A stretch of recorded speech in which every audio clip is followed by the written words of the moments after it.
오늘 사무엘하 11장에 있는 말씀인데, 주보에서 보게 되면 제목을 뭐라고 잡았냐면 다윗의 범죄라는 말씀이 제목이에요.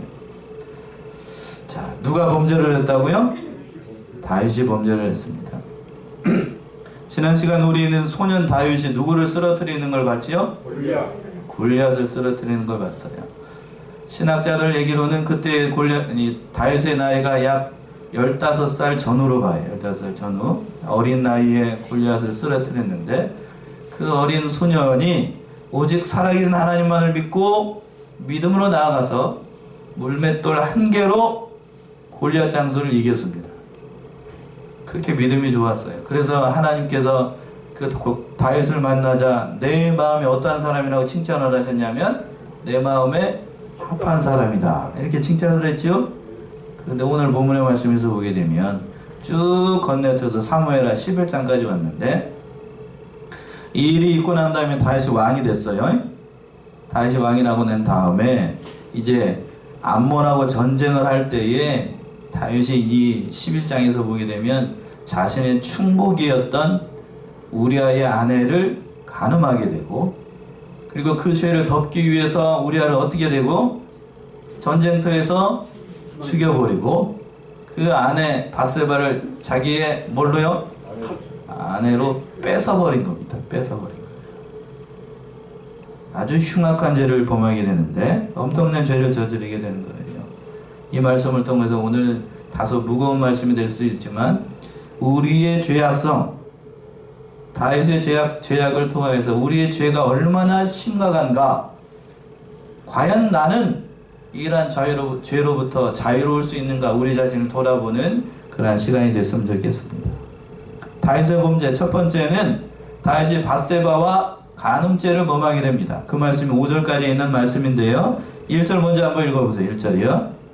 해가 돌아와서 왕들의 출전할 때가 되매 다윗이 요압과 그 신복과 온 이스라엘 군대를 보내니 저희가 암몬 자손을 멸하고 납발을 에워쌌고 다윗은 예루살렘에 그대로 있으니라. 예, 1절 시작할 때 그랬죠. 해가 돌아와서 왕들의 출전할 때가 되매 라고 하는데, 예, 우리식으로 얘기하면 해가 돌아왔다는 얘기니까 새 해가 밝았다는 얘기예요.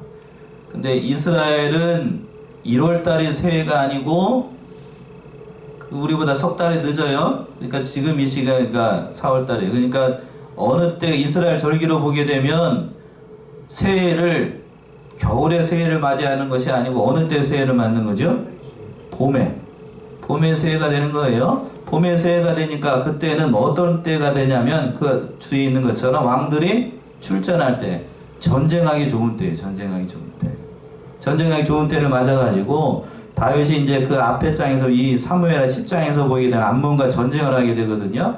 그 전쟁을 마무리 짓기 위해서 요압과 그 신복들과 온 이스라엘 군대를 그쪽으로 다 보내게 되는 겁니다. 그런데 다 보내게 됐는데 이거 랍바를 다 에워싸고 그대로 다 된 거예요. 그런데 다윗은 어디에 머물렀다라고 되어 있어요? 하반절에 다윗은 예루살렘에 그대로 있었습니다. 왜 출전하지 않았을까? 아마도 제가 생각해 보기에는 다윗이 출전하지 않아도 전쟁에서 이길 것이라는 그런 장담이 있었을 테고, 그리고 또 중요한 게 뭐냐면 다윗이 왕이잖아요. 전에는 다윗이 있어야 전쟁에서 승리를 할 수 있었는데, 지금은 다윗이 나가지 않아도 전쟁에 승리할 만큼 이스라엘이 크게 성장을 했던 거예요. 그래서 그리고 또 요압을 비롯한 다른 충신들이 왕이 전쟁에서 나가다가 갑자기 죽어버리면 큰일 나잖아요. 그러니까 만류를 했던 것으로 보여요. 제가 봤을 때. 그러니까 다윗이 예루살렘 성에 머물렀다는 것 자체가 죄가 되는 건 아니에요. 근데 뭐가 죄가 되는가? 그 시간에 자신의 충복이었던 누구요? 우리아의 아내를, 그게 죄예요. 그게 죄. 머물렀다는 것 자체가 죄가 아니고, 그 시간에 그 군사들로부터 보고가 계속해서 왔을 건데, 그 보고를 듣고 전투가 어떻게 되는지, 또 전쟁이 나가지 않았다라고 해도 후방에서 필요한 물자가 없는지, 그걸 다 필요한 것을 다 공급해주고 그래야 될 위치에 있는 왕이, 그 시간에 다른 군사들은 목숨을 걸고 전쟁하고 있는데 전쟁터에서 싸우는 장수의 아내를 범하고 있으니 이거는 참으로 안 될 일이지, 안 될 일. 용서가 되지 않아요. 용서가 되지 않아. 그 말씀이 2절에서부터 나와요. 2절 보시면 다윗의 밧세바가 간음하게 됩니다. 2절이요. 저녁 때 다윗이 그 침상에서 일어나 왕궁 지붕 위에서 거닐다가 그곳에서 보니 한 여인이 목욕을 하는데 심히 아름다워 보이는지라. 예. 저녁 때에 다윗이 그 침상에서 일어나 라고 되어 있습니다. 저녁 때에 일어났다는 얘기는 다윗이 낮에 뭐 했다는 얘기예요? 낮잠 잤다는 얘기예요. 예. 낮잠 잤다는 얘기. 군사들은 뭐 하고 있는데 그 시간에? 전쟁하고 있는데 자기는 낮잠 자고 있어. 잘하고 있죠, 왕이? 왕이 잘하고 있어. 나라가 이렇게 되면 망하는 거예요. 다윗이 안일하게 해가지고 이 방종하는 생활을 하게 된 겁니다. 전쟁터에 나가지 않다라고 해도 앞에서도 언급한 것처럼 전심전력을 기울여서 하다못해 뭐라도 해야 되냐면 기도라도 해야지요.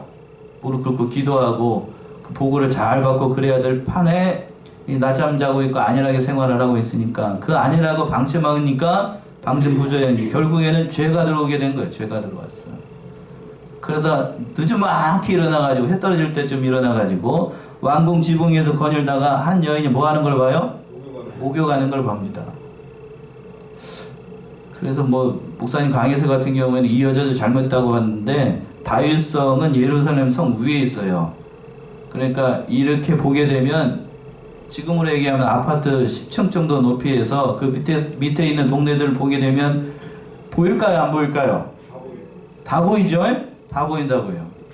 숨기려고 해도 숨기는 게 아니고 저녁 때쯤 목욕을 하니까 제가 봤을 때는 밧세바한테는 잘못 없어요. 그쵸? 그러니까 그걸 왜 보냐고 또. 왜 보냐고. 그리고 또 뭐라고 소개를 하고 있어요? 한 여인이 목욕하는데 심이 어떻다고 되어 있습니까? 아름다워 보인다. 아름다워 보인다. 아름다워 보인다라는 얘기는 그 내적인 의미로 아름답다는 것이 아니고 정욕에 불타가지고 아름다웠다는 얘기겠죠? 정욕이 사로잡혀가지고. 그러니까 여자를 보고서 음욕이 들어가지고 다윗이 첩첩도 많은데 그 음욕이 들어가지고 그렇게 된 거예요. 얼마나 이 죄를 다스리지 않으면 이렇게 되는 거예요. 창세기 4장 7절 한번 가보세요. 뭐라고 하나님께서 말씀하시는가? 창세기 4장 7절.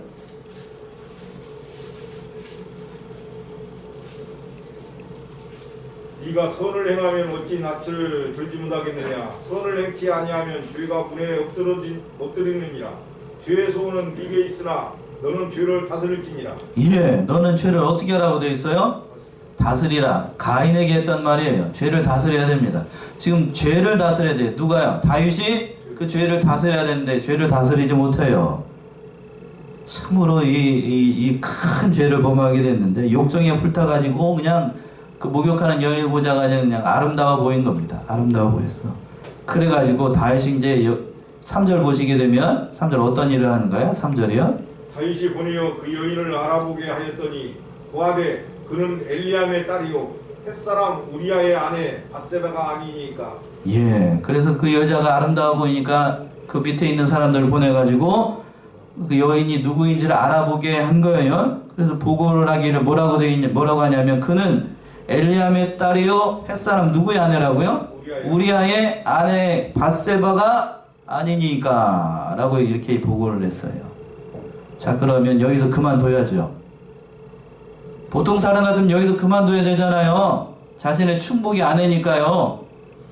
그만둬야 되는데 그렇게 그만두지 않아요. 그리고 또 중요한 사실이 뭔가 하면 여기서 여러분들이 중요한 사실이 있어요. 누구의 딸이라고 되어 있어요? 엘리암의 딸이라고 되어 있는데, 그리고 우리아의 아내 밧세바라고 되어 있는데 엘리암이 누구인가? 그의 아버지가 누군가 하면 아히도벨이에요. 아히도벨. 누구요? 엘리암의 아버지가 누구냐면 다윗의 1등 참모였던 아히도벨입니다. 그러니까 사무엘하로 한번 가보세요. 사무엘하 23장 34절 찾아보세요. 사무엘하 23장 34절.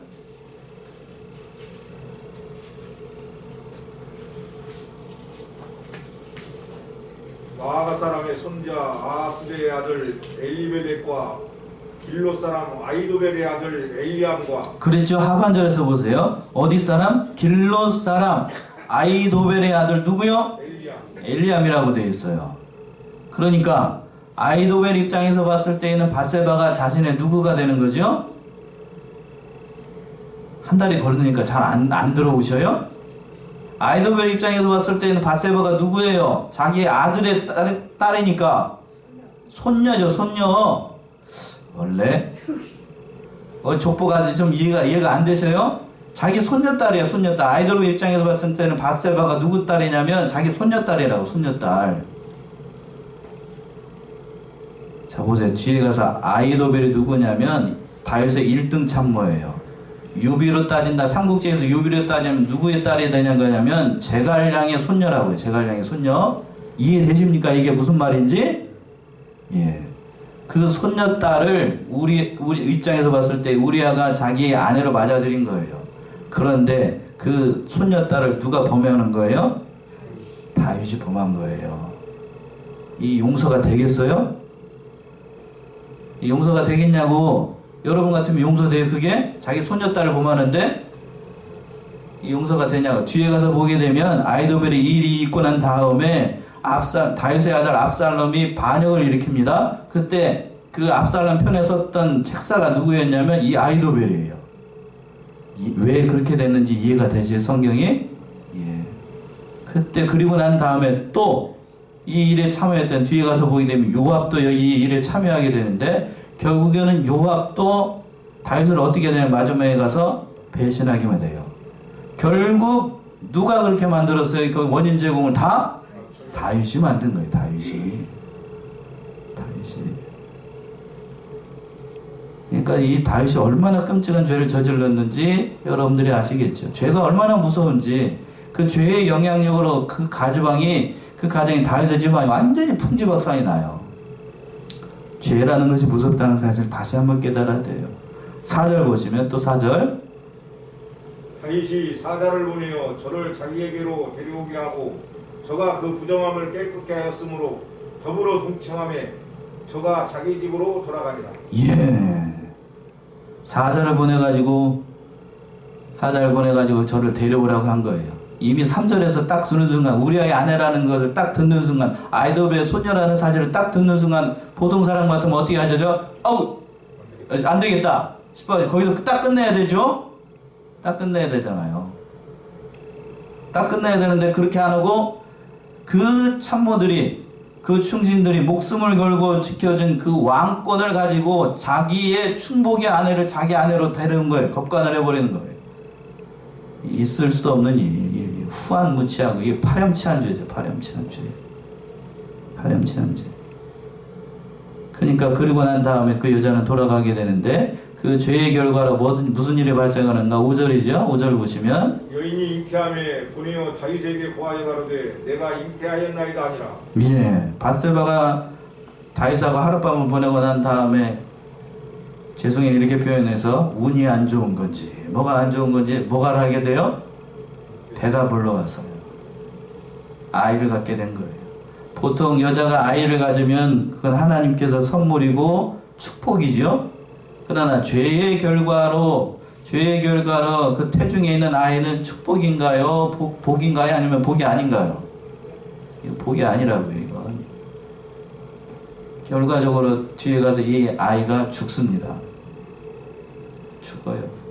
엄청나게 큰 죄 때문에 죄가 잉태해가지고 이런 결과를 발생을 하게 됐습니다.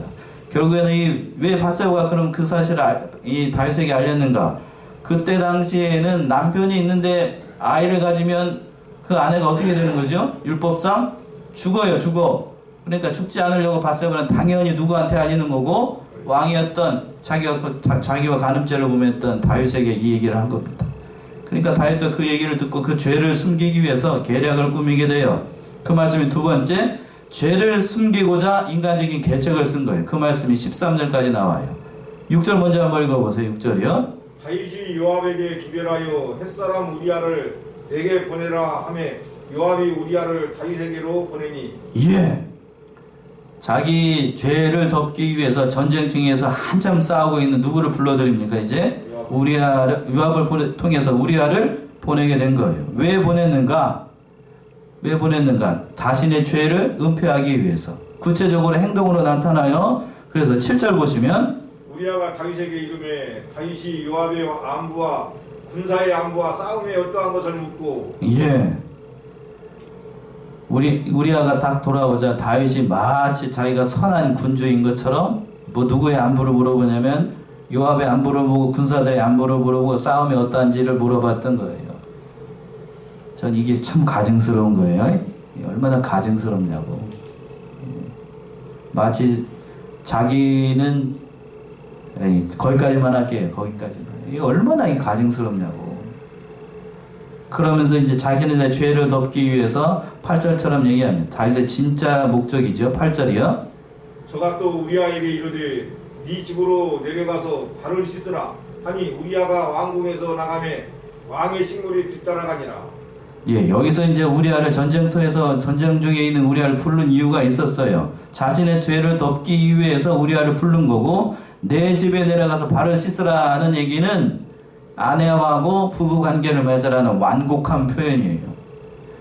아내하고 부부 관계를 맺으면 배중에 있는 아이가 누구 아이가 되는 거죠, 이제? 우리아야. 그 죄를 그렇게 덮으려고. 아주 인간적으로 얼마나 계략을 아주 기가 막히게 짠 거죠? 기가 막히게 짰어. 문제는 뭔가? 그러기에는, 그런 계략에 넘어가기에는 우리아가 너무나 충성스러운 군인이었다는 게 문제였어요. 너무나 충성스러운 군인이었어요. 우직할 정도로. 좀 과하게 표현하면 멍청할 정도로 충진이었어. 멍청할 정도로. 그 말씀이 9절에 나옵니다. 9절이요? 그러나 우리아는 집으로 내려가지 아니하고 왕궁문에서 그 주의 신복들로 더불어 잔지라. 예. 그 왕의 명령이잖아요. 내려가서 아내와 같이 잠자리를 하라는 그 명령을 듣고도 우리아는 거기에 집에 내려갔을까요? 안 내려갔을까요? 안 내려갔습니다.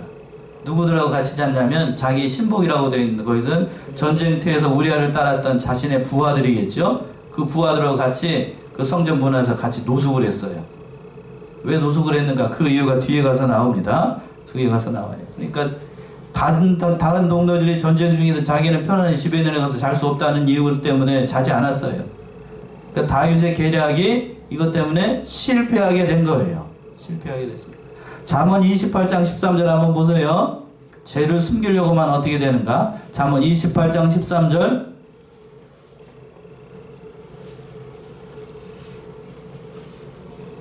자기의 죄를 숨기는 자는 형통치 못하나 죄를 자복하고 버리는 자는 불쌍히 여김을 받으리라. 예, 이 말씀처럼 됐어요. 자기의 죄를 어떻게 하려고 하면, 숨기려고만 하면 형통하지 못해요. 지금 다윗이 이렇게 할 일이 아니고 하나님 앞에 기도하고 죄를 졌다고 이렇게 해야 될 일인데 그렇게 하지 않으니까 하나님께서 아무리 인간적인 방법을 써도 하나님이 다 어떻게 하시게 하여? 드러나게 하십니다. 드러나게 하시요. 계책을 써도 안 됩니다.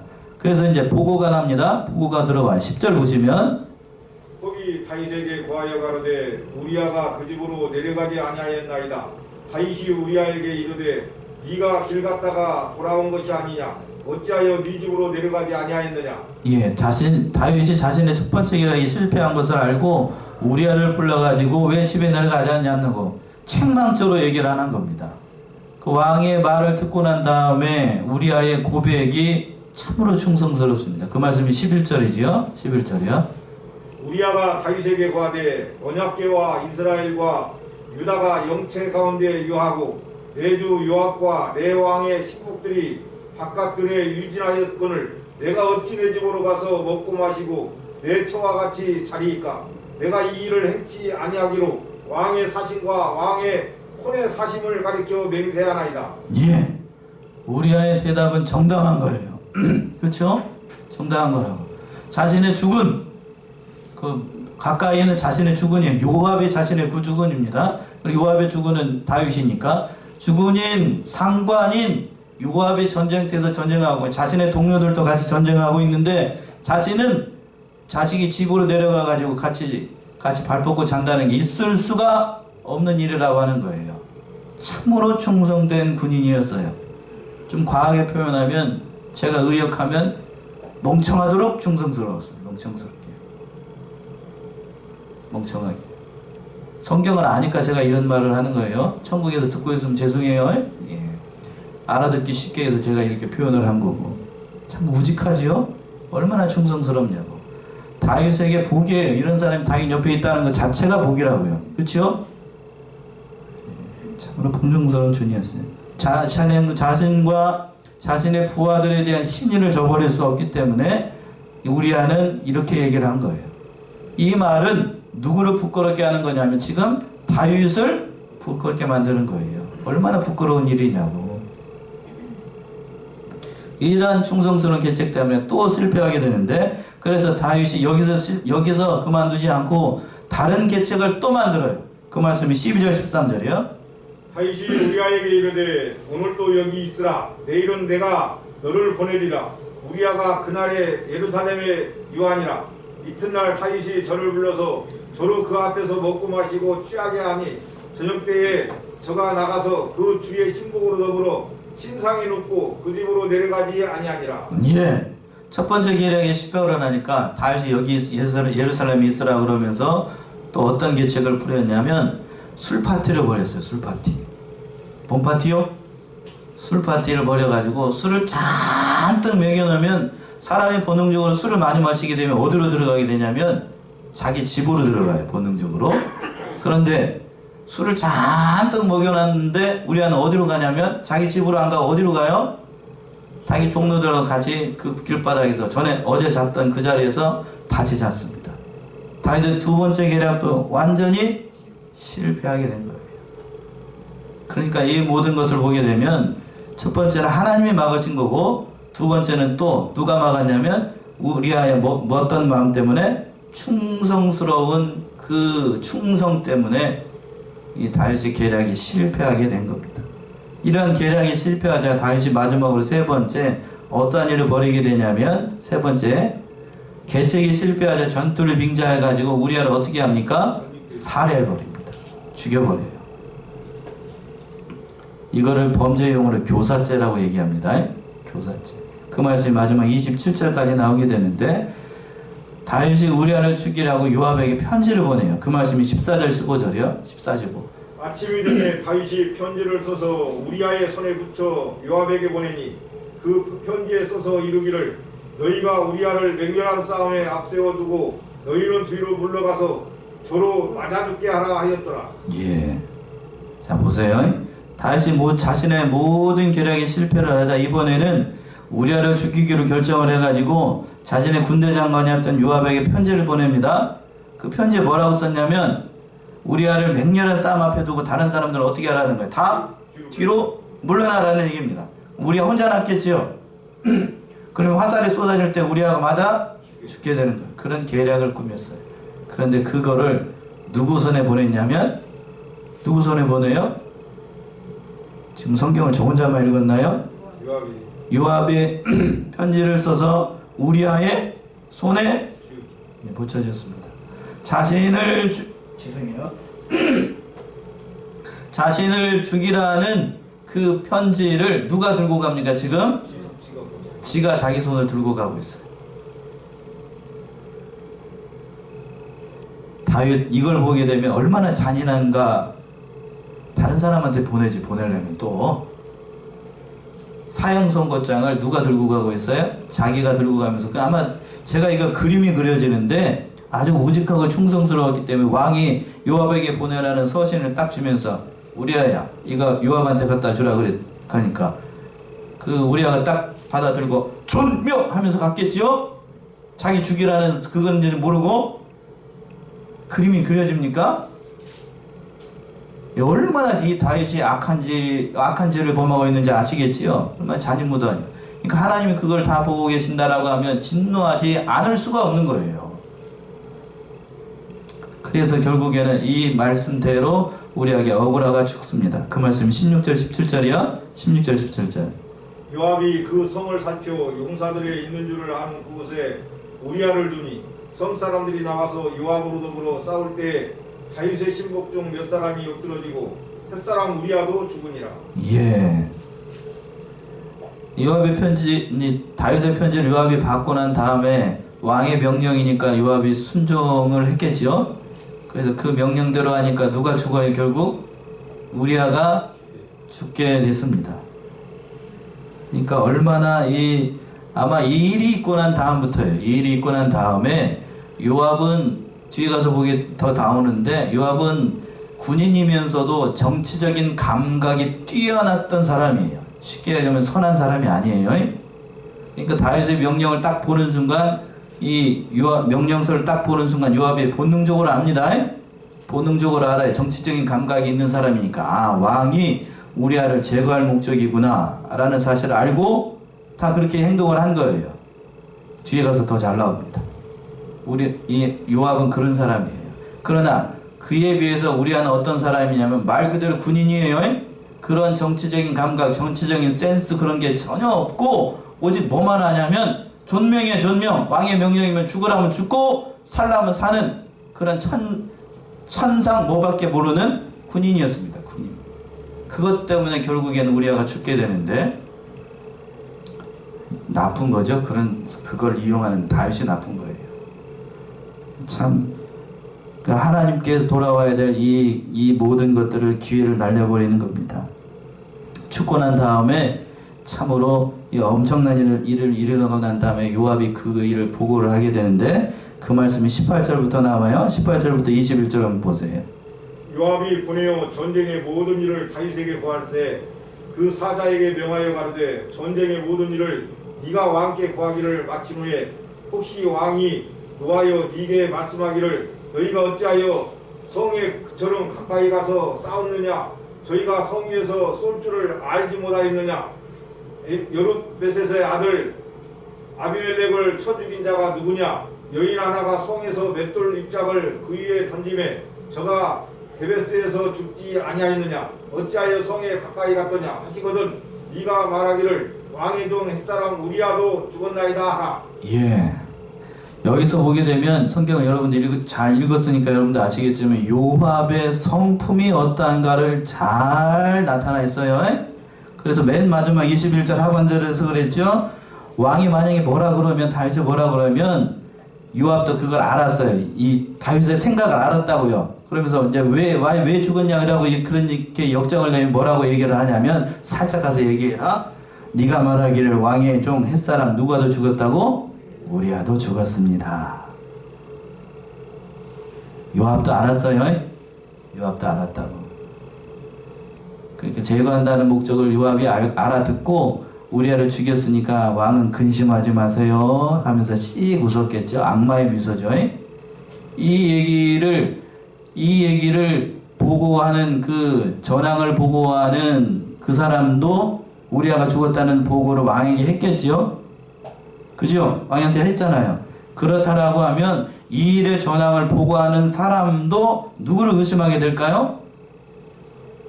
요압을 의심하는 게 아니고 누구를 의심하죠? 다윗을 의심합니다. 다윗이 이런 죄를 저질렀구나 하는 사실을 누구도 알게 되냐면 이 보고하는 사람도 알게 돼요. 그러니까 죄를 가리려고 하니까 더 많은 죄가 일어나게 되고, 그 옆에 있었던 충성스러운 사람은 죽고 다른 사람들도 모반을 일으키게 만들고, 죄라고 하는 것이 이렇게 무섭다라고 하는 거예요.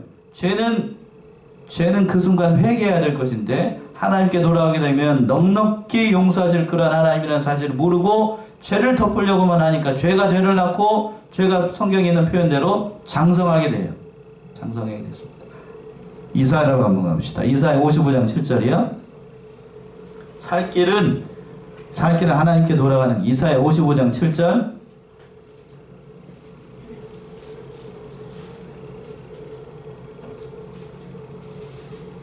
악인은 그 길을, 불의한 자는 그 생각을 버리고 여호와께로 돌아오라.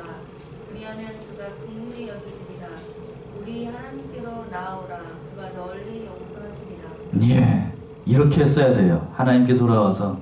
제가 순간 욕정에 파묻혀가지고 이런 죄를 범했습니다. 어떻게 해야 되겠습니까? 그럼 하나님이 많은 방법을, 그 죄는 저기 하는데, 그러나 그 죄에 대해서 어떻게 해결할까 하나님께서 했을 건데 그렇게 하지 못했습니다. 결국 요리아가 죽어요. 제가 성경을 연구하면서 어떤 생각이 들었냐면요, 자 보세요. 차라리 우리아가 죽는 게 나았을 것 같다는 생각이 어제 들었어요. 만약에 살았습니다. 우리아가 전쟁터에서 죽지 않고 살고 자신의 아내가 자기가 임신시키지 않은 아내가 임신했다는 사실 우리아가 들었다라고 하면 그 임신을 시킨 사람이 자신의 왕이라고 하면 그 남자가 그걸 감당을 했을 수 있을까요? 못 감당할까요? 여러분이 입장이라고 한번 생각을 해봐요. 나에게 이런 일이 닥쳤다라고 하면 이게 감당이 되겠어요? 안 되겠어요? 이 감당 되겠어요? 차라리 어떻게 하는 게 낫죠? 우리아가 전쟁터에서 죽는 게 나았을 것 같아요. 살아야 사는 게 아니에요. 죄송한 얘기지만 뒤에 가서 이 일에 가담을 했던 세 사람, 뒤에 가서 그랬죠? 바세바가 누구의 소녀라고 그랬죠? 금방 다 까무셨어요? 아히도벨, 다윗의 1등 참모. 이 아히도벨의 뒤에 가서 압살롬이 반역을 할 때에 그 편에 서게 됩니다. 그리고 또 요압도 이런 사람이에요. 이런 사람, 시류에 편성할 줄 아는 사람, 정치적인 감각이 남달랐던 사람. 다윗이 위험해지니까 다윗을 어떻게 하냐면 뒤에 가서 배신합니다. 그게 누구의 죄 때문인가요? 다윗의 죄 때문이에요. 그 보고를 못 가는데 본문의 말씀으로 돌아와서 그 보고를 못 가는 다음에 보고를 듣고 난 다음에 다윗이 어떻게 반응을 하는가? 다윗이 너무 악해요. 22절부터 나옵니다. 22절부터요. 사자가 나서 다윗에게 이르러 요압의 모든 보낸 일을 보하여 가로되 그 사람들이 우리보다 승하여 우리를 향하여 들러 나온 후로 우리가 저희를 쳐서 성문 어기까지 미쳤더니 팔 쏘는 자들이 성 위에서 왕의 신복들을 향하여 쏘매 왕의 신복 중 몇 사람이 죽고 왕의 종 햇사람 우리아도 죽었나이다. 다윗이 사자에게 이르되 너는 요압에게 이같이 말하기를 이 일로 걱정하지 말라. 칼은 이 사람이나 저 사람이나 죽이느니라. 그 성을 향하여 더욱 힘써 싸워 함락시키라 하여 너는 저를 담대케 하라 하니라. 예, 평소에 다윗이 아니에요. 평소에 다윗 같으면 자기네 충신 한 사람이 죽어도 크게 울었던 사람이 다윗입니다. 그런데 자신의 충신 중에서 충신인 우리아가 죽었는데도 뭐라고 얘기를 하냐면 칼이 이 사람도 죽이고 저 사람도 죽이니까 그거 상관하지 말고 그 힘써서 성을 함락시키라. 이 정상적인 사고예요, 이게? 이 정상 아니죠, 이거? 그러니까 이 말의 뜻은 뭔가요? 우리아가 잘 죽었다는 얘기예요, 잘 죽었다는 얘기예요. 안도했겠죠.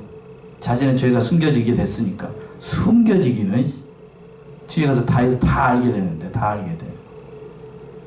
그래야 그 소식을 자신의 남편 우리아가 죽었다는 소식을 바세바도 듣게 돼요. 그 말씀 26절이요. 우리아의 처가 그 남편 우리아의 죽었음을 듣고 호곡하니라. 예. 우리아의 처 바세바가 남편이 죽었다는 소식을 듣고 호곡이라는 것은 크게 통곡하면서 눈물을 흘렸다는 얘기예요. 예, 크게 통곡하면서 울었다. 왜 통곡하면서 울었을까요?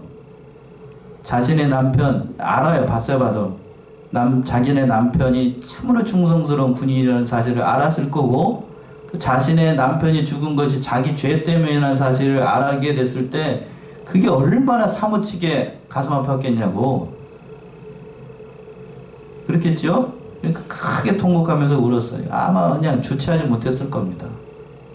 얼마나 이 죄책감에 시달렸을 거고 평생을 아마 가슴을 부둥켜 안고 살았을 거예요. 죄책감 때문에. 그러고 난 다음에 그 소식을 듣고 장사가 끝나고 난 다음에 다윗이 그 바세바를 자기 아내를 취하죠. 27절 마지막 절이요. 그 장사를 마침에 다윗이 보내어 저를 궁으로 데려오니 저가 그 처가 되어 아들을 낳으니라.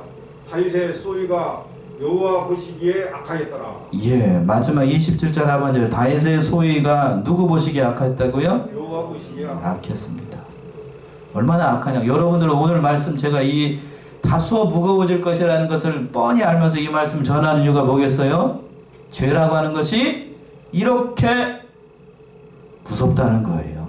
누구도 넘어져요? 다윗도 넘어집니다. 다윗도 넘어져요. 그러니까 우리와 같은 평범한 믿음을 가지고 있는 저와 여러분 같은 사람도 죄 앞에서 자유로울 수 있다 없다? 없다는 얘기입니다. 하나님의 마음에 합했다라는 평가를 받았던 다윗이 이러한 치욕스러운 죄를 진 겁니다. 그러니까 우리가 이 사실을 깨닫고 성경의 고백이 정확하게 맞아요. 의인은 하나도 없나니 의인은 하나도 없어요.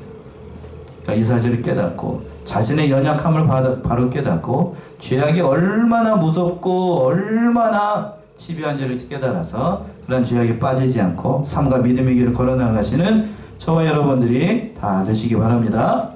기도하겠습니다.